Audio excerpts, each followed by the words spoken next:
What the fuck did I just watch?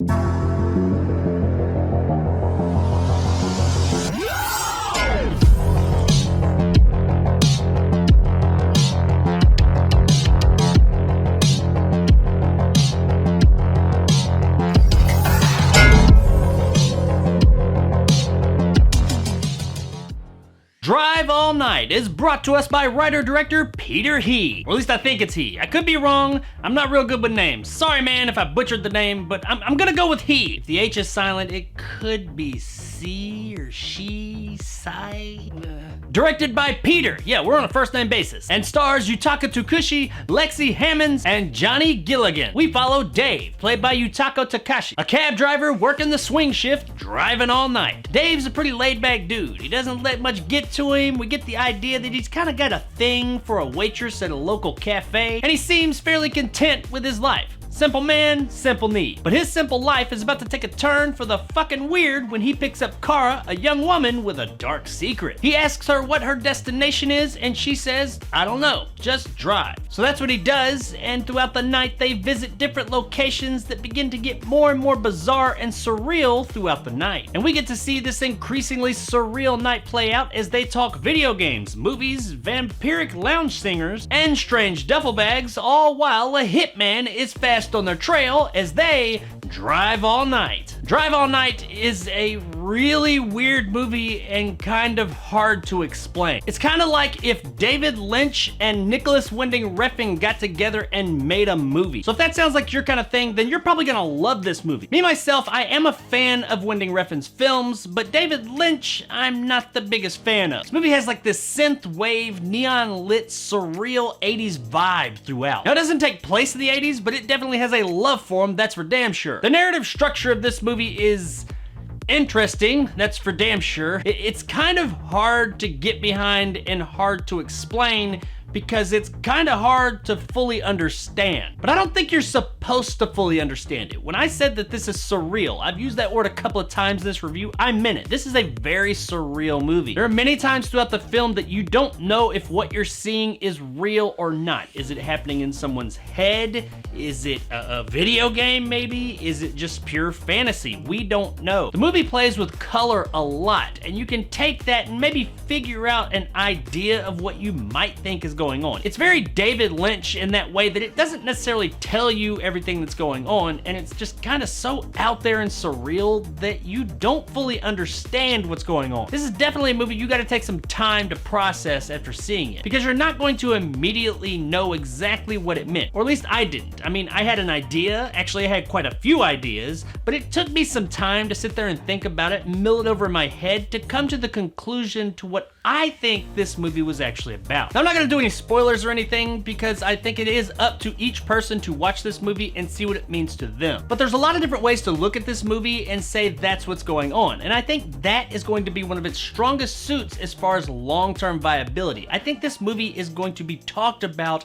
ad nauseum online because everybody's gonna have a different idea of what exactly is going on here. I mean, there's some wild shit here. At times it implies that possibly they're in a video game. Other times it implies that some of this is a dream. Other things imply that it's both, or that it's none of the above, or that fuck, it just never really happened. Now, given all that, some may be frustrated with the narrative structure or lack thereof of this movie. Though I do think neo-noir lovers and David Lynch and Nicholas Winding Refn lovers are going to love this movie. But if you don't fall into that category, I would suggest trying the movie out at least. Because me, myself, I'm not a huge fan of Lynch's work, and Winding Refn is kind of 50-50 for me. And even though Drive All Night falls squarely in their wheelhouse, I kinda like this movie. True, you don't know, like, overarching story-wise what's going on for the most part of this movie. You know what's going on screen, two people visiting odd locations throughout the city as things get more and more surreal as the night goes on. But what it all means, what's going on, you're not always clear on. Yes, this is all true, but this movie is so stylish in the way that it's made, and it gives you just enough to keep you baited all the way to the end, that I just couldn't stop watching. And while, yeah, I was a bit confused, which I think you're supposed to be, I still did have a pretty good time with it. It's fucking out there, that's for sure, and you'll be thinking about this movie for days. But goddamn, it is a creative as hell, pretty ass movie. So while the story does take quite a bit to get your head around if you're even able to. Everything else in the movie just really kind of did it for me. Now, like I said, this one ain't gonna be for everybody, but I do encourage people to at least give it a chance and see if you like what it's selling. Because me, myself,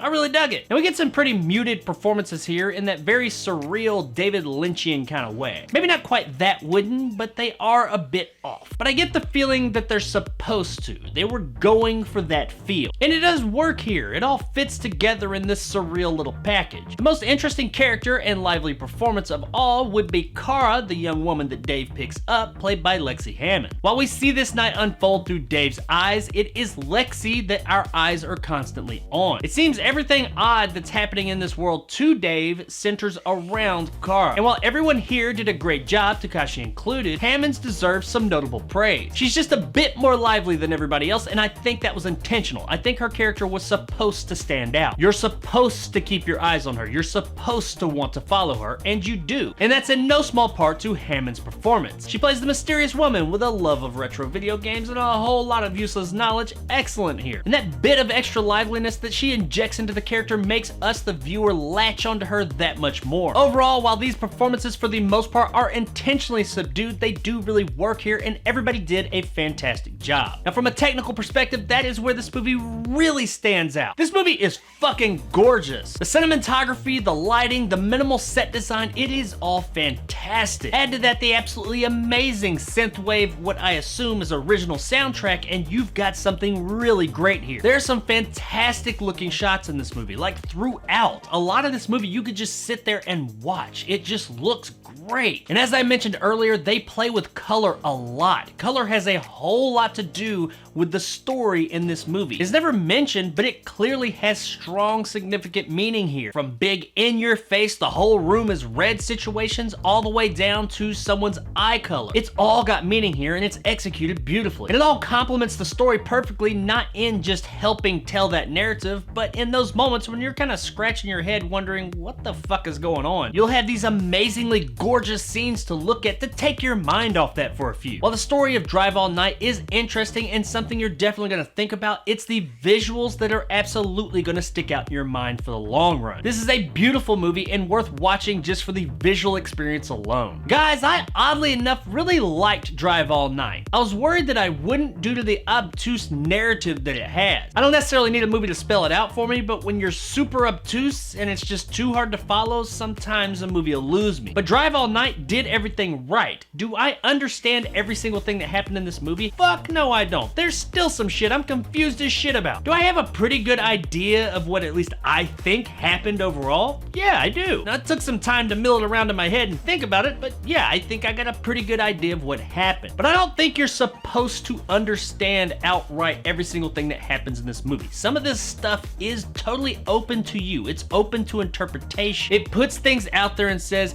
here you go, you make the decision as to what exactly is going on in this moment. And while that can be frustrating in some movies, this movie did a great job with its visuals to keep you entertained and also add to that narrative as well. You never feel like they're not giving you information, you just feel like you didn't pick out the right information. Even though the performances are a bit muted, they really worked here and I enjoyed them. There's an interesting story that's definitely gonna get you to thinking, and this movie is fucking gorgeous through and through. And while Drive All Night won't be for everyone, those that it is for, it will be absolutely worth a rent. All he wanted was, hey, this. I have to return some videotape.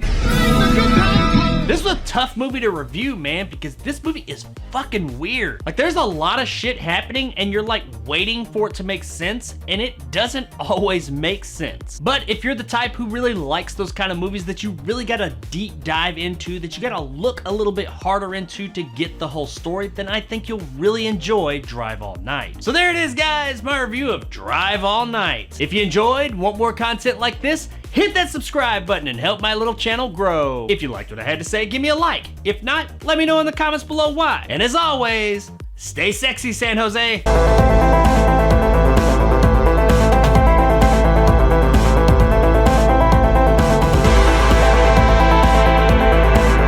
There was a part in this movie that did kind of put a smile on my face. Not necessarily because of what the movie said, but because of what I was able to say back to the movie. There's a scene where a character is playing Mortal Kombat 3 specifically. And as she's playing, she looks over at the other character and says real smugly, "Have you ever seen a perfect run?" Yeah, I have. I've done it myself. Excellent.